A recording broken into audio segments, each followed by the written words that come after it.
Hi, and welcome to another episode of Hot Takes with me, the Silver Fox. A recent survey amongst SNP members found that their number one concern was the cost of living crisis. I think number two was the NHS, the economy, transport, education was high on that list. These are all, of course, very important topics. These are all very important, things to people. This is their life, being able to afford to put a roof over your head, clothes on your back, and of course food on the table for yourself and of course your children. These are obviously far, far more important topics than anything surreal, like, for example, independence, which is never going to happen. And so we go to the SNP Conference. We have a look at the subjects they're going to discuss. Okay, what do you think number one is? Yeah, of course it is. It's independence. What do you think number two is? Yep, that's independence as well. What do you think number three is? Okay, it's a different form of independence. That's basically it.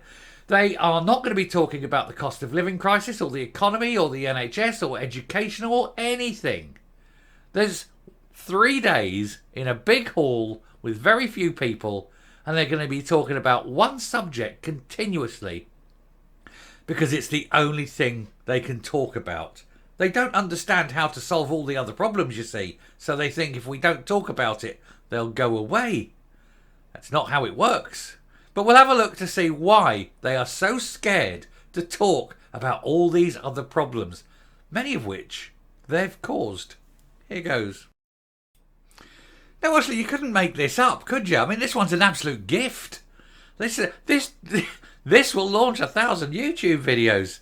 The SNP are to shun the cost of living crisis, the economy, and the NHS at their conference to focus on the one thing they cannot possibly deliver, which is Scottish independence, because unless it comes from a referendum, and it isn't going to happen, and it doesn't matter what they call every vote, it's not a referendum, and therefore there's no legitimacy. It isn't going to happen. They can talk about it all they want, and it's meaningless.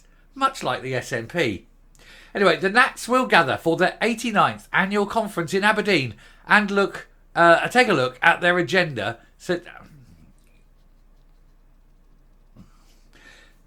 Anyway, the Nats will gather for their 89th annual conference in Aberdeen, and a look at their agenda suggests there's only one topic they'll be focusing on. They've got 3 days. They're going to talk about the same thing for 3 days. They're going to bore the arse off people. All 12 of them that bother to turn up. The SNP has been accused of ignoring priorities for ordinary Scots after it emerged the issue of Scottish independence will dominate their party conference this weekend. I'm not surprised Kate Forbes buggering off to America. Geez, I'd join her if I had to go there. I'd join her anyway. The Nats will meet up in Aberdeen to try and thrash out their latest Skexit strategy. They haven't got one. They haven't got a strategy. Nothing they do will ever lead to independence. When, the majority of their own supporters don't even want it. What hope do they have? They have nothing else, though. They have absolutely nothing else to offer. They can't fix the NHS because they don't know what the problems are. They can't fix the economy because they've screwed it up so royally. Education, it's deliberate policy to make them dumb. That everything that's gone wrong, and it's all at the SNP's door. So they don't even want to talk about it because they know it's their fault. So what do they got? Oh, what can we blame on the English? Independence. They can sit there with their half blue faces, ride a horse and clank swords. A lot of them will be clanking swords, but not that sort of sword. But it is just a load of old rubbish, isn't it? Anyway, issues like the cost of living crisis, the NHS, the economy are set to take a back seat, according to the agenda. Analysis by the Scottish Express showed independence is mentioned 44 times on the agenda for the event, which begins on October the 15th.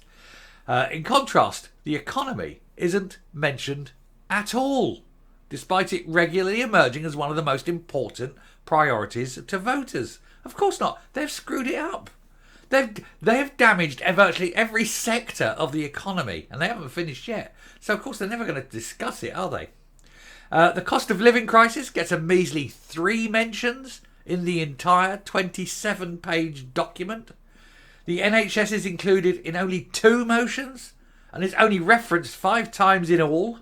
And the issue of housing is broached in only 1 motion, with the word appearing 3 times, and climate change is mentioned just once. The word education only makes 12 appearances, the same as environment, and if you add in the 8 references of poverty, it means that independence is still mentioned more times than all these issues put together. So it goes to show you what the SNP are. They are single-minded, obsessive. They have this fixed notion that that is the only thing that people care about, when in actual fact it's the one thing most people don't give a rat's arse about, even their own supporters. Their own supporters would rather they concentrated on the cost of living, education, the NHS, that sort of thing, because that's what normal people are concerned with. And it's just these weirdos that somehow manage to get themselves elected into office that want to keep pushing this single-minded objective. Oh, look, there's a picture of a loser. Anyway, the Scottish Conservatives said it showed the Nats, and you know, it's very close to Z's on the end, isn't it? Had their priorities wrong. Shadow Cabinet Secretary for the Constitution, External Affairs and Culture, Donald Cameron, MSP, told the Scottish Express, "It is extremely telling that the independence is mentioned 44 of the SNP's conference motions, while important issues like the economy are more or less completely ignored. Because they daren't. They're scared. They're frit. I'm not even saying her name, because I promised I wouldn't. She's disappeared now. She doesn't exist anymore to me. Unless she stands again somewhere, which is possible, isn't it? Anyway, subjects like Scotland's NHS and education system are shunned in favour of the nationalist favourite talking point. And the irony, of course, is it's the one thing they can't do. They can talk all they want, and nothing will happen. Meanwhile, everything else goes to rack and ruin. Anyway, they say that this is the only topic that holds their feuding party together. It is a timely reminder that the SNP are blinded by their independence obsession at the expense of everything else. And that is, of course, why everything else in Scotland is falling apart. You've had nearly 17 years of the SNP looking at one single goal, and everything else can go to hell. And it has. Only the Scottish Conservatives, he does a bit of politicking, I'm not listening. Among the motions on the agenda is Humza Yousaf's latest Skexit plan. I say latest, give him another 20 minutes, he'll have another one. As I'm recording this, it's 10 o'clock. I reckon by about 11:30 he'll have gone through 2 more, you know. He and Beryl have put their name to a proposal to try and force Skexit negotiations if the SNP wins the most seats at the next general election. Although this is expected to be watered down to a majority of seats. And indeed, even at that point, it still will be meaningless. And they go, oh, we've had this, we demand a negotiation. And Westminster will just go, no. In a sign of division within the Nat ranks, which one? Which division? There's hundreds of divisions on every single topic. There are 7 amendments listed under the motion, which is scheduled for debate on Sunday. They include changes proposed by Nat big hitters like Pete Wishart and Joanna Cherry. Now, this proposal, you got to be honest. Now, I mean, we all know Pete Wishart, bonkers, right? Absolute nutter. Not very bright.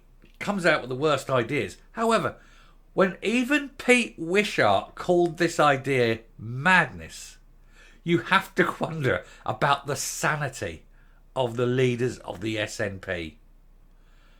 When even Wishart says it's bad, it's got to be bad, hasn't it?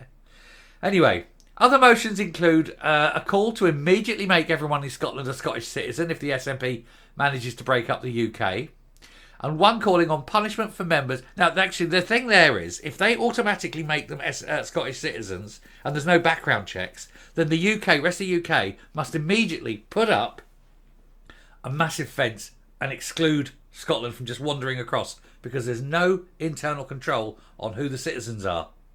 And it could just be somebody there, it could be an illegal immigrant, bang, and then all of a sudden you're a Scottish citizen. Whoa, you're a Scottish citizen, but you're not a UK citizen. And so that would immediately force A hard border across the whole country. Maybe a couple of checkpoints and that's it. Passport control, visas needed. Got to prove who you are. That's a mad idea, isn't it? Anyway, and one calling on punishments for members who knowingly spread fake news. More of that. I have a story on that in a little while. There's also a plea, and well, I'll save the comments on that one until the other video. Anyway, there's also a plea from the Elgin and Peterhead branches of the SNP to commit to dualling the A9 and A96, despite opposition from the Scottish Greens. Well, I don't think the opposition of the Scottish Greens will matter soon, because I think this conference will give them the old elbow, Spanish fiddler. The conference will take place just 2 days after Lisa Cameron MP defected to the Tories, and less than a fortnight after the SNP were hammered royally, in fact, in the Rutherglen and Hamilton West by-election. An SNP spokesman said that to the SNP is delivering every day for Scotland. They say to the SNP. I realise what they mean. Shift to, the old quote mark. Somebody didn't type properly. But yeah, the SNP, they said, is delivering every day for Scotland and will always put the priorities of Scotland first. Well, that's clearly a lie. As Westminster's cost of living crisis, no, I don't believe Westminster invaded Ukraine and put the cost of fuel through the roof, thus rising the prices on everything. Continues to hammer households across Scotland. It is more important than ever that SNP members come together to build the case for a better, fairer and more prosperous future as an independent country. If that's the case, why are you destroying businesses left, right and centre? Why are you destroying the tourist industry? Why do you want to get rid of the oil and gas industry? It's all BS, isn't it? Everything they do. Every time anyone in the SNP opens their mouth like that, lies, and more lies. And you catch them in the lies and they just lie their way out the lies they've told. They can't help themselves. They're liars. And bonkers and mad. And the fact they chose him as leader goes to show that they haven't got the IQ of a spoon. I'm coming up. Now, all these motions that are going to go through over the next few days, you wonder how many are going to be lost. Because even amongst the SNP, there's got to be some that look at these things and think, no, that's bonkers, that's madness. And they're just going to vote some of these down. But the trouble is, it's not the ones they vote down you need to worry about. It's the ones they vote for. It's just going to be horrendous. These people are absolutely moronic, aren't they? They are imbeciles. Just give them just give them a pot to play with or something. Have a doll. You sit in the corner, there's some colouring and some paints. Just give them that bit of Play-Doh. Away you go. That's their limit. Don't give them anything more important than being, the Play-Doh monitor in a school. You're the one who puts the plasticine back in the cupboard. That kind of thing. Because that's all these people are. They're morons. And the fact that they're ignoring all the important issues just to concentrate on the one issue that they can't deliver on goes to show that this whole thing is an absolute waste of time, effort and money. Money that they can ill afford to spend, it may be pointed out. And at the end of it, they're going to walk away going, hey, didn't we have a great time? Yeah, what did you achieve? Oh, nothing at all. We just bankrupted the bloody party.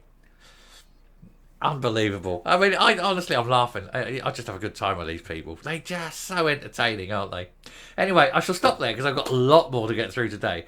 Thank you very much for watching this one. Do please hit the subscribe button. It'd be nice to get to 7,200. We're getting very close, very close. So if you're a regular who hasn't yet hit the button. Let's get up there. Spread the good news.